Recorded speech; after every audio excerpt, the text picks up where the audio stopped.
A reforma do Estado vai muito para além da questão da desburocratização. A desburocratização são os frutos mais rápidos, que basta simplesmente aceitar coisas tão básicas que no passado já havia rejeitadas. Infelizmente não tenho tempo de enumerar aqui 10 ou 20 exemplos ridículos.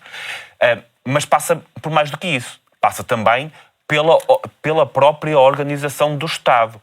E aqui o Pedro Cisa Vieira sabe até bem melhor do que eu, porque esteve no Ministério da Economia. Nós temos uma explosão de organismos no Estado. Nós temos entidades e subentidades. O Estado tem, neste momento, 4.200. Foram criadas mais 348 nos últimos 10 anos. Muitas delas são redundantes, têm competências sobrepostas. Muitas delas não se entende sequer porque é que existem. Foram criadas numa certa altura por uma necessidade específica. Essa necessidade extinguiu-se e o organismo continua ali.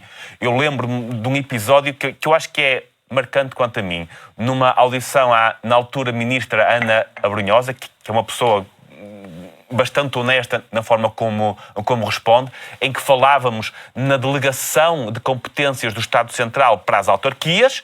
Foram delegadas competências para as autarquias tiveram que contratar pessoas para cumprirem essas competências, e quando eu questionei a ministra sobre que cargos no Estado Central é que foram extintos, porque aquelas competências não estavam em autogestão, havia cargos no Estado Central para os cumprir, quantos é que tinham sido extintos com essa delegação, a ministra foi muito honesta, disse nenhuma. Ou seja, há ali um conjunto de cargos no Estado Central que tinham competências que foram delegadas para as autarquias, mas continuam a existir. Com que competências? Não se sabe. O que é que aquelas pessoas estão hoje a fazer?